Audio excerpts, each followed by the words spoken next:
Hello dear student, आपके लिए बहुत ही शानदार टॉपिक लेके आए। कौन सा? फ्रेजल वर्ब किसके योग से बनता है? Verb plus preposition verb plus adverb के योग से इसको तैयार किया जाता है। मैंने पहले बताया मोस्ट इम्पोर्टेंट टॉपिक है। जब आप इंग्लिश में कोई सेंटेंस दिया जाता है और आपको इसकी हिंदी करनी हो तो इसको सीखे बगैर बड़ा ही मुश्किल कार्य हो जाता है। तो इसको हमें सीखना अति आवश्यक है। सभी को इसका लाभ मिले, इसलिए आप सबको सब्सक्राइब करें, लाइक करें, शेयर करें। चलो आज हम देखते हैं कौन सी आपके सामने लेके आए। आज हमारी सबसे पहले कौन सी है? Put up with. इसका अर्थ क्या होता है? तीनों का अर्थ सहन करना। हम सेंटेंस को पढ़ते हैं, कुंती कुड नॉट, उसके बाद दे रखा ब्लैंक हर इंसल्ट। तो आप इसमें देखेंगे, इसमें दे रखा है कुड। तो कुड किसका पास्ट है? केन का पास्ट है। कुड क्या होता है? केन का पास्ट। और मॉडल्स के साथ हमेशा क्रिया की फर्स्ट फॉर्म का प्रयोग किया जाता है। तो हम पहले क्या करेंगे? क्रिया की फर्स्ट फॉर्म लिखेंगे पुट।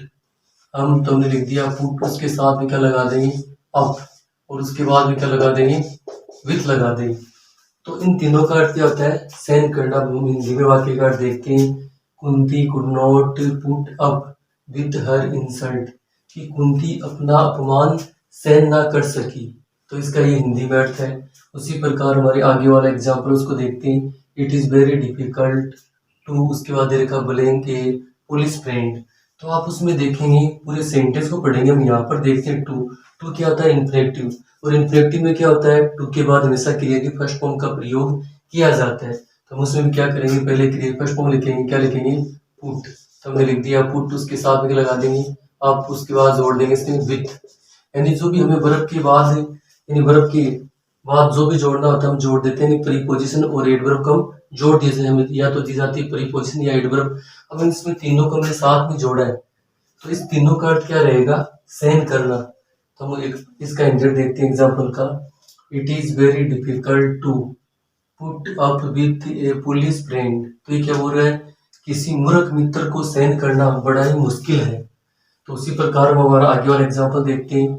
यानी एग्जाम्पल हमारे दोनों हो गए। आगे वाली हमारी फ्रेजल वर्ब कौन सी है उसको देखते हैं। Put down. तो इसका अर्थ है कुचल देना, लिखना, नोट करना इत्यादि। इसका हिंदी में अर्थ इनको निकलता है। तो हम एग्जाम्पल के द्वारा देखते हैं। द राजस्थान गवर्नमेंट, उसके बाद रहेगा blank the right in no time. तो इसमें क्या करते हैं कि कार्य पहले हो गया था। यदि कोई कार्य पहले हो जाता है तो उसमें कौन से टेंस का प्रयोग करते हैं? पास्ट इंडेफिनिट टेंस का प्रयोग किया जाता है। तो हम उसमें क्या करेंगे? क्रिया की सेकंड फॉर्म लिखेंगे। पुट की फर्स्ट फॉर्म भी पुट होती है, सेकंड फॉर्म भी पुट होती है और थर्ड फॉर्म भी पुट ही होती है। तो इसलिए हम क्या लिखेंगे उसमें? क्रिया की सेकंड फॉर्म क्या होती है? पुट की पुट ही होती है, और थर्ड फॉर्म भी पुट होती है, फर्स्ट फॉर्म भी पुट होती है। उसके साथ क्या लगा देंगे? डाउन लगा देंगे। उसके साथ हम क्या लगा देंगे? डाउन। तो लगा दे इसके साथ डाउन, जिसका अर्थ है तीनों में से एक अर्थ लेंगे। कुचल देना, लिखना, नोट करना, तीनों में से इसका एक अर्थ लेंगे। तो यहाँ पर इसका अर्थ क्या लेंगे? कुचल देना। इसमें क्या हो रहा है कि Rajasthan government put down the right in no time. तो इसका अर्थ क्या होता है? इनमें नो टाइम का अर्थ होता है शीघ्र ही। ये बोल रहा है कि राजस्थान सरकार ने शीघ्र ही दंगे को क्या कर दिया? कुचल दिया। तो दंगे को क्या कर दिया? कुचल दिया गया था, कुचल दिया गया था या कुचल दिया ध्वनि के आधार पे। तो उसी प्रकार हमारा एक और एग्जाम्पल उसको देखते हैं। इसमें हमें दे रखा है ब्लैंक शुरू में दीज मोबाइल नंबर्स। अब ये आप देखेंगे इसके अंदर हमें शुरू में यानी ब्लैंक दिया गया है। तो ब्लैंक दिया गया इसके अंदर, इसमें कौन सा सेंटेंस है? इम्परेटिव वाक्य। उनकी शुरुआत किससे होती है? Do not. डू नॉट के साथ क्रिया फर्स्ट फॉर्म आती है।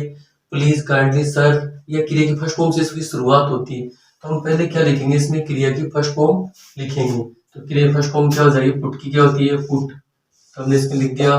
उसके बाद उसमें क्या लगा देंगे? डाउन लगा देंगे। उसमें उसके बाद हमने डाउन लगा दिया। उसके बाद इसका इस बार इसका अर्थ क्या लेंगे? यहाँ पर नोट करना। मैंने अंडरलाइन में कर रखा है। इसका अर्थ क्या? यहाँ पर नोट करना। तो देखते हैं ये क्या बोल रहा है कि इन मोबाइल नंबरों को नोट करो, यानी ध्वनि के आधार पर उसका अर्थ निकला है। कौन से टेंस में? प्रेजेंट इंडेफिनिट टेंस में। उसी प्रकार हम आगे वाले देखते हैं हमारे पुट अप, जिसका अर्थ है ठहरना, रुकना, ऊपर करना, प्रस्तुत करना। तो उसी प्रकार हम एग्जाम्पल के द्वारा इसको देखेंगे। तो हमारा एग्जाम्पल क्या है यहाँ पर? इसके अंदर वेयर डू यू, उसके बाद दे रखा ब्लैंक दीज डेज। तो आप उसमें देखेंगे कि यहाँ पर दे रखा है डू। तो डू दे रखा है, इसका अर्थ क्या है यहाँ पर? यानी ये प्रेजेंट इंडेफिनिट टेंस है। डू डज कौन से टेंस की हेल्पिंग होती है? डू और डज ये होती है प्रेजेंट इंडेफिनिट टेंस की हेल्पिंग वर्ब होती है और डू डज के साथ हमेशा क्रिया की फर्स्ट फॉर्म का प्रयोग किया जाता है प्रेजेंट इंडेफिनिट टेंस में। तो हम पहले क्या करेंगे, पुट की फर्स्ट फॉर्म लिखेंगे। तो पुट की क्या होती है, फर्स्ट फॉर्म पुट ही होती है, उसके साथ में क्या लगा देंगे अप। यहाँ पर इसका अर्थ क्या लेंगे, ठहरना। कि इसका अर्थ क्या हो रहा है कि ये क्या हो रहा है, where do you put up these days. तो ये क्या हो रहा है कि आप इन दिनों में कहाँ रुके हैं, इन दोनों के आधार पर इसका अर्थ निकला है कौन से टेंस में, प्रेजेंट इंडेफिनिट टेंस में। उसी प्रकार और आगे वाला एग्जांपल है द मैटर वॉज, उसके बाद दे रखा ब्लैंक बिफोर द ऑफिसर। अब ये क्या है, एक्टिव वॉइस से पैसिव वॉइस है। यदि वॉज वर्ब के बाद क्रिया की थर्ड फॉर्म का प्रयोग किया जाता है तो एक्टिव वॉइस का वो पैसिव वॉइस रहता है। तो हम क्या करेंगे, इसमें पहले क्रिया की थर्ड फॉर्म लिखेंगे। तो मैंने बताया पुट की फर्स्ट फॉर्म भी पुट होती है, सेकंड फॉर्म पुट होती है, थर्ड फॉर्म भी क्या होती है, पुट्टी। और उसके बाद हम इसमें क्या लगा देंगे, हमें दिया गया अप, तो अप को हम जोड़ देंगे। तो ये हमारे इस एग्जाम्पल का हम इंडियट निकालेंगे। तो क्या आएगा, the matter was put up before the officer, कि मामला अधिकारी के सामने प्रस्तुत किया गया था। यानी एक्टिव वॉइस का पैसिव वॉइस बनकर ये तैयार हो गया। उसी प्रकार हमारे आगे वाले देखेंगे पुट बाय, जिसका अर्थ क्या, बचाना। अब सेव इन भी क्या होता है, बचाना। लेकिन हम सेव का प्रयोग नहीं कर सकते। क्यों नहीं कर सकते, ये वर्ब है, हमें किसका प्रयोग करना है, फ्रेजल वर्ब का प्रयोग करना है। तो हम फ्रेजल वर्ब का प्रयोग करेंगे। तो इसमें देखेंगे she blank some money for hard time, यानी कार्य हो रहा है वो नियमित हो रहा है। यानी जिसके अंत में क्या आती है, जिन, यानी हमारी जो पहचान होती है कि प्रेजेंट इंडेफिनिट टेंस की पहचान क्या होती है, ता ती ते। तो यानी कार्य नियमित रूप से हो रहा है, तो प्रेजेंट इंडेफिनिट टेंस है इसके अंदर।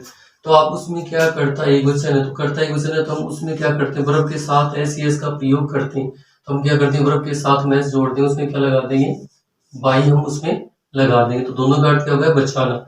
सी puts by some money for hard time, वह क्या करती है, इसमें इस वाक्य का हम इंद्यर्थ देखेंगे, वह कठिन समय के लिए कुछ धन बचाती है। तो इसका अर्थ है कार्य क्या हो रहा है, नियमित रूप से हो रहा है। तो इसमें नियमित रूप से हो रहा है, इसकी जो हिंदी अर्थ है वो क्या होगी, तय ता ती। तो इसमें कौन सा टेंस है, प्रेजेंट इंडेफिनिट टेंस है। उसी प्रकार हम आगे वाले हमारे प्रिंसिपल देखेंगे, पुट अभी किसी खाने की वस्तु की अधिक मात्रा लेना, उचित स्थान पर रख देना। तो आप इसमें देखेंगे इस वाक्य के हम इंद्यर्थ निकालेंगे। इसमें पहले क्या करेंगे, इस वाक्य को पढ़ते हैं, ही, उसके बाद दे रखा है blank A full box of chocolate in one evening. तो अब इसका अर्थ है कि कार्य पहले पूर्ण हो गया था। यदि कोई कार्य पहले पूर्ण हो गया था तो उसमें हम कौन से टेंस का प्रयोग करते हैं, पास्ट इंडेफिनिट टेंस का प्रयोग किया जाता है। तो हम उसमें क्या करेंगे, पहले की पास्ट इंडेफिनिट टेंस में क्रिया की सेकंड फॉर्म का प्रयोग किया जाता है। हम क्या करते हैं, पहले क्रिया की सेकंड फॉर्म लिखते हैं। तो फुट की क्या होती है, सेकंड फॉर्म फुटी होती है। उसमें क्या लगा देंगे, अब ये साथ में लगा दिया हमने अभी। अब इस वाक्य का देखेंगे, he put away a full, इसमें इस वाक्य का देखेंगे, he put away a full box of chocolate in one evening. तो इसमें हो रहा है कि उसने एक शाम के अंदर चॉकलेट से भरा हुआ डिब्बा लिया था। यानी तो कौन सा टेंस है, पास्ट इंडेफिनिट टेंस है। उसी प्रकार हम आगे वाला देखते हैं, द लाइब्रेरियन, उसके बाद दे रखा blank the book and went home. ये आपको क्या करना है, पहचान के टेंस को आपको उसमें सही वर्ब का प्रयोग करना है। एग्जाम्पल आपके लिए। उसी प्रकार हम आगे वाले देखेंगे, पुट आउट, बुझाना, बिक्री के लिए तैयार करना। तो आप उसमें देखेंगे कि इस एग्जाम्पल में, इस एग्जाम्पल पढ़ते हैं, ये हमें एग्जाम्पल दे रखा है, ब्लिंक दे रखा है, उसके बाद द लाइट प्लीज। तो आप उसमें भी क्या देखेंगे, इसमें भी शुरू में क्या है, ब्लैंक है, यानी खाली जगह शुरू में हमें दी गई है। तो ये कौन सा वाक्य, इंपरेक्टिव वाक्य। इंपरेक्टिव वाक्य में क्या होता है, शुरू में खाली जगह दी जाती है उसमें, और उनकी शुरुआत किसी होती है, डू नॉट क्रिया की फर्स्ट फॉर्म उसमें साथ में जोड़ दी जाती है, प्लीज काइंडली से शुरुआत होती है, और क्रिया की फर्स्ट फॉर्म से शुरुआत होती है। तो हम उसमें क्या करेंगे, पहले क्रिया की फर्स्ट फॉर्म उसमें लिख देंगे। तो हमारी पहले क्रिया की फर्स्ट फॉर्म क्या जाएगी, पुट, और उसमें साथ में लगा देंगे, आउट लगा देंगे। तो आप इस काम पूरे को देखते हैं, put out the light please, से मेरे कृपया बिजली बुझा दो।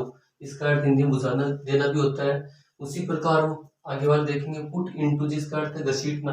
हमने यहाँ पर लिख दिया कि एक साथ पूरा वीडियो बन जाए, इसको एक को कहाँ पर लिखते हैं तो आराम से आपके समझ में आ जाएगा। एग्जाम्पल को देखते हैं, पुट है हमारी कौन सी है, पुट इनटू, जिसका अर्थ क्या है, घसीटना। डू नॉट, उसके बाद दे रखा ब्लैंक, उसके बाद मी दे रखा आई का सेकंड प्रोनाउन, उसके बाद दोबारा आपको ब्लैंक दे दिया, द आर्ग्यूमेंट।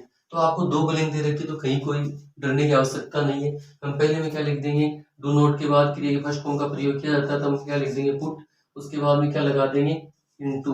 लेकिन दोनों का अर्थ हम साथ में ले लेंगे। ये क्या हो रहा है कि do not put me into the argument, कि इस तर्क में मुझे मत घसीटो। इसका ये इंडियर्थ हो गया। क्या हो रहा है कि तर्क में मुझे मत घसीटो, ये इसका इंडियर्थ हो गया। उसी प्रकार हमारी आगे वाली कौन सी है, पुट फोर्थ, जिसका अर्थ क्या होता है निकालना।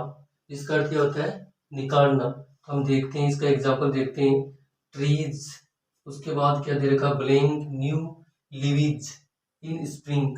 तो आप देखते हैं जो पेड़ जो कार्य करते हैं, तो जो स्प्रिंग ऋतु आती है वो हर साल आती है, यानी एवरी ईयर आती है। तो इसका अर्थ है जो प्रत्येक साल जो कार्य किया जाता है, यानी तय ताती, तो उसमें नियमित रूप से जो कार्य किए जाते हैं, जो प्रत्येक साल या नियमित रूप से कार्य किया जाता है, उसमें रहता है प्रेजेंट इंडेफिनिट टेंस। तो आप देखेंगे इसमें क्या है, ट्रीज क्या हो गया बहुवचन हो गया।